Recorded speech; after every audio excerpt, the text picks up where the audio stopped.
As a journalist, how do you apply truth-telling in reporting and delivering news?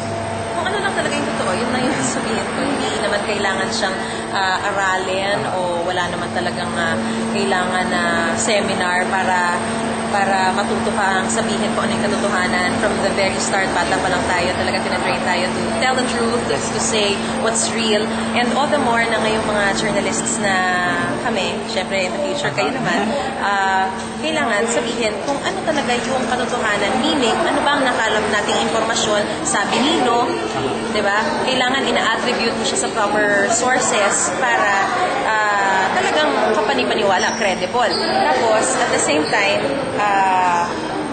kailangan mong kunin yung kabilang side. Kung halimbawa, merong mga nag-aaway o naglalabang mga kampo yan, kailangan mong kunin din yung other side of the story para balanse, sigurado kang tama, hindi ka lang nagpapaniwala sa chismis, hindi yung porke nakita mo sa Twitter, ay, sinabi ni ganyan. Kailangan mong ma-validate yung facts mo, kailangan mong tawagan yung mismong tao kanino nanggaling yung storya. Ngayon, hindi mo lang siya pwedeng makausap. You have to make sure that the sources that you get your stories from, talagang mapapagkatiwalaan.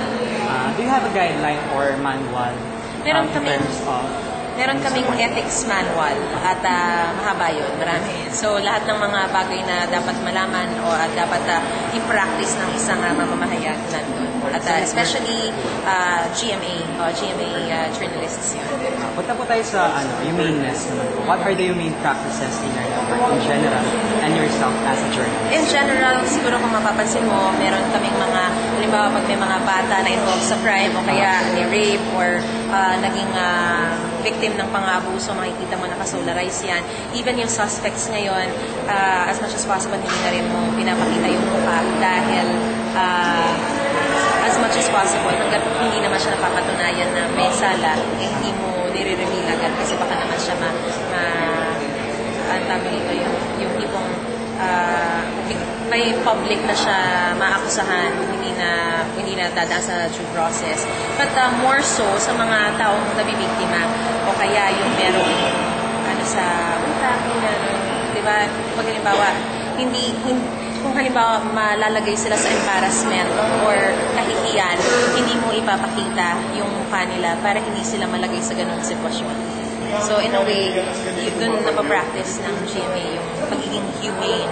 Kailangan mong isipin ano ba yung makakabuti sa kanya, halimbawa if you were in her shoes or if you were in his shoes, di ba? So what are the common constraints or dilemmas during this coverage? Dilemmas, depende. Kung halimbawa, ayaw mo pa-interview sa'yo, minsan may mga elements na sobrang layo, kaya liblib na liblib, hindi mo maabot, pero pinipilit pa rin namin mga journalists. Medyo mabilisan lang, pasensya na. Marami pa akong gustong isagot, pero kung ano na lang. So, what do you think are the corruptions? Corruptions? Well, yung usual pa rin na merong mga, siguro, I guess, yung developmental journalism, pinabayaran para magsulat. Pero I would like to believe na dito sa aming network, pinapractice talaga namin yung talagang pagiging siguro walang kinikilingan, walang pinoprotektahan, di ba? Walang kasinungalingan, kung ano yung talagang totoo lang, yun lang yung ibabalita namin. Gusto kong maniwala na lahat ng rito tapat na hindi tumatanggap. Because that's what I practice. And I would like to believe that all journalists here are practicing that. In your take on what should be the grounds for all reporters, what should be the grounds of ethical reporting? Grounds? Here in our country. Naku, masyadong general yung tanong mo. Parang, depende kasi. Parang, basta sa akin, pag nagbabalita ako, kung ano man, kasi yung grounds na sinasabi mo, maraming mga basihan maraming mga, halimbawa, katulad kanina, sabi mo witness, sabi mo katotohanan. Lahat yan, masyadong marami kung isa-isahin natin. Pero in general, ako, ang practice ko sa sarili ko, dapat nasasabi ako ng totoo. It has to be accurate. It has to be well-validated. It has to be, every time that you speak, every time that you deliver the news, you are responsible you're accountable for what you say. Ibig sabihin, kung sinasabi mo accountable ka, responsible ka sa lahat ng sasabihin mo, ibig sabihin, kaya mong panindigan kung ano yung sinabi mo. Hindi yung kapag nasabi mo na at meron ka nasaktan, tatakbo ka o magtatago ka. Hindi pwede yung ganon. Kailangan, kaya mong panindigan kung ano yung sinabi mo. So, magagawa mo lang yun kapag katotohanan, bawang katotohanan yung binabalita mo. So, at all times, we have to be very prudent, responsible, accurate, balanced, and humane. Kailangan na hindi ka nakakasakit sa kapwa mo. Hindi yung parang para lang magawa mo ng story at tatapakan mo ang ibang tao. So, that's my practice. And as much as possible, or parang I'd like to believe na sana ganun din yung lahat ng mga reporters dito sa China. That's what you're doing. Maraming salamat po. Bye-bye. Good luck sa inyo. How do you apply truth telling and reporting in different news? Truth telling. Kasi, well, importante kasi yan dito sa trabaho natin. Kasi diba, ang sandigan natin, yung ating pinakawakan dito para mapatigan ang credibility is yung pagiging totoo sa mga pinangalulan natin. Hindi pwede mapabalita ka ng kayo pa, papatay mo na, or yung mga ganun bagay. So, kailangan talaga makapatay yung pinabalita mo na kung ano yung mga sa source mo, yung ilalagay mo, hindi ka mag-a-assume, hindi ka mag-interpret, kung ano lang talaga yung balita, kung ano lang talaga yung katotohanan, yun na talaga yung Since we're talking about media ethics po, speaking of stewardship, how do you take care of your news subjects po? take care of new subjects. Say, for example, pag nag-interview ka, ganun ba yung gusto mo? Well, yung normal na pag-interview, kailangan yung respect, kailangan kung if they would request, especially victims of rape or minors, etc., or even suspects, if they request, upon request, na to hide their names or to consider them anonymous, etc., lalo na pag mga sources na patigagalang mo yun, number one yun, kasi sources sila or source sila. So if they would request na itago yung pangalan nila or mukha nila, kasi may nangyayari kasi before, no, may mga napapanood tayo na mukha lang mo ipapakita mata, tapos kaliwang mata na naman sa susunod na frame, tapos bibig, di parang napuha na. So, kinakailangan kapag ni-request sa'yo ng source mo na, huwag mo ipakita yung mukha mo, huwag mo talaga ipapakita, lalo na yung mga distinguishing marks, like say, for example, ikaw, marami kang nunal sa mukha. So, kapag may nakakakilala sa'yo, tapos, nakikita na, uy, may nunal siya dito, mark, distinguishing marks, huwag mo ipapakita po alat, etc. So, dapat maging maingat ka doon. Kasi kabilang yun sa pagrespeto doon sa tiwala kung binigyan nila sa'yo. Punta naman po tayo sa freedom. How do you practice the extent of freedom and its non-absoluteness? Sabi sa atin, di ba, kung familiar kayo dun sa Article 3, Section 4, yung no law shall be passed, di ba alam yung yan. So, sa atin, yun yung parang na isang data ng mga reporters, ng mga media practitioners. Kasi yun ang sandigan natin na ang kapatan natin makayagi, ginagarantiyahan ng Constitution natin. So pag-uphold ng freedom na yun, pero din syempre responsibility. Hindi ibig sabihin na tayo binigyan ng ganun kalaking yung freedom na yun. Basta-basta na lang natin gagamitin yun para makapanira ng ibang tao. You have to remember na very powerful tool yung media. It can make or break a president. Or, diba? Even yung most powerful na individual sa bansa kaya pabagsakin ng isang simple maling report. So you have to be responsible. And you have to value that freedom as much as you value yourself. Kasi diba, yung freedom na yan yung reason kung bakit nakapagsulat ng malaya. Yan yung freedom na yun kung bakit tayo, well, in our case, kasi we enjoyed that dito sa democratic country na ganito ng Pilipinas. So, yun yan, sana lang i-couple yan with responsibility. How do you practice subjectivity and objectivity in terms of news coverage? Subjectivity. Hindi, at all times, you have to be objective. In posing your questions, in writing most especially, in choosing your sound bites. Diba, dapat very objective ka dyan. Sabi nila, wala naman daw talaga objective. Kasi the moment na nag-interview ka, or yung particular question mo, pwede nang maging subjective or pwede na magkaroon ng bias. Although, nababalik kasi lahat naman tayo ay tao lang. Kumbaga, guided tayo ng ating tawag nito, kung ano man siguro yung nakaka-influensya sa atin para ngayon. Pero, bilang media practitioners, dapat meron tayong obligasyon na may responsibilidad tayo na syempre na maging patas sa lahat. Paano mo gagawin patas? Balance yung report mo, masasabi mo balance yan kapag may site ka. Ngunit si ganito halimbawa si person A na ina-accusan si person B, masagutin mo rin si person B. Yung mismo accusation ni person A, yun dapat yung masagot ng person B. Para at least ma-lessen or ma-eliminate yung tinatawag na subjectivity of the bias. That way, naging objective ka. Kasi ang ginagawa mo, hindi ka naman nag-husga eh. Kumbaga, pinapresent mo lang kung ano yung sinabi nila. Last question. As a broadcast journalist po,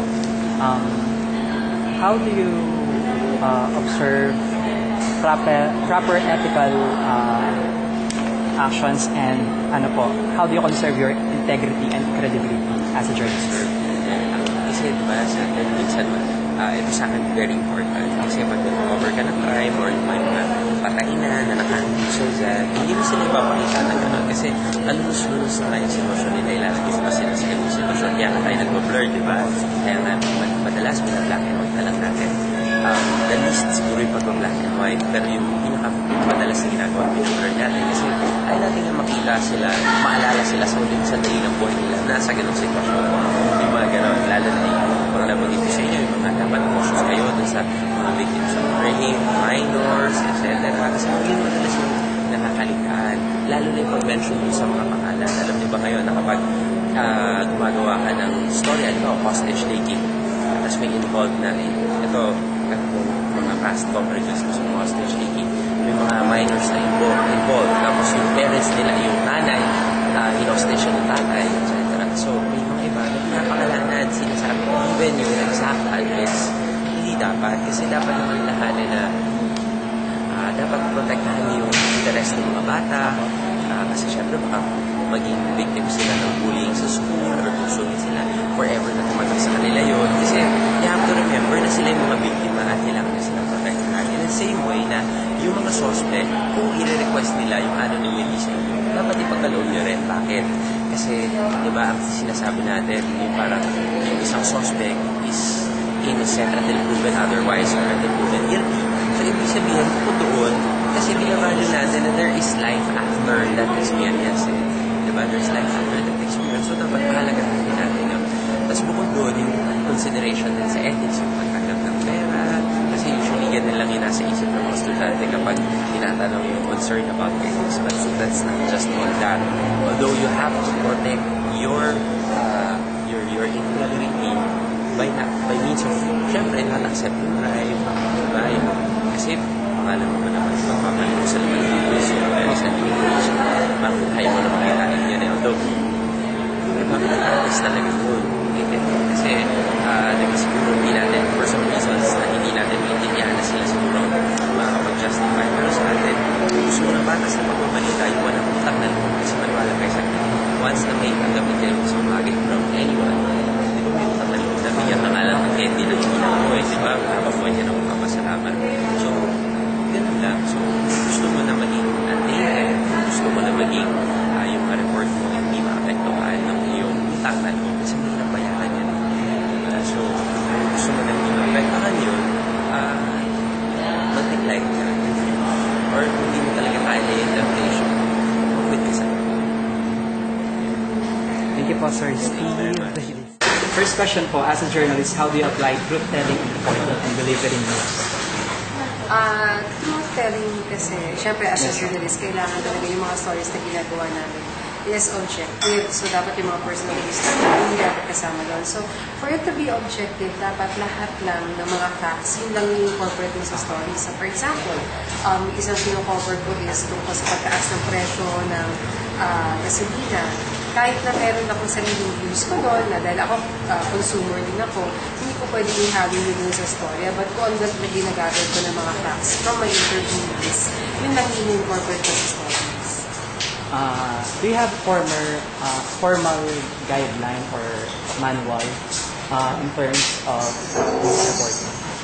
Yes. So, meron naman kaming ethics manual. So, nakapaloob kung paano yung tamang conduct namin. Tapos, we also undergo training para doon sa news writing. Speaking of humanism, what are the humane practices that you observe, especially during news coverage? Humane practices. Primarily kasi kino-cover ko is business. So, basically, wala masyadong ganyan. But, Before naman yun kasi I covered din for almost 3 years or 3 years din yung crime stories. So doon, for it to be para sabihin natin fair or balance yun, ginagawa namin yung rights ng mga suspect, for example, ino-honor namin yun. So meron tayong katawag na Miranda rights, so we respect that. Kung ayaw naman din kunyari ng isang party, siyempre kunyari may ibang nagkayaan ganyan, kung ayaw nila magpa-interview, we respect that. Kung gusto nyo mag-interview ko, if they need more time before they be interviewed, binibigay natin yun sa kanila. How do you weigh the people's need to know, want to know, and right to know? Sorry? How do you weigh the people's want to know, need to know, and right to know? Paano mo wini-weigh?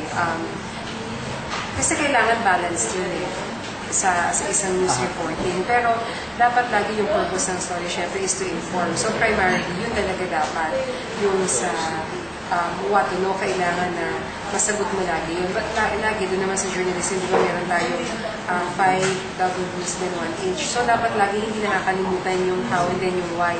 Basically, ang madalas na nakakalimutan sa story din is yung why aspect. So why are you reporting the story? Dapat hindi yun makalimutan ng kahit sino mamamahayag. Kasi pwede natin masabi kung ano yung nangyari, kung saan nangyari, kung sino yung mga tao involved. Pero at the end of the day, dapat maraman din ng mga viewers kung ano yung purpose na nire-report.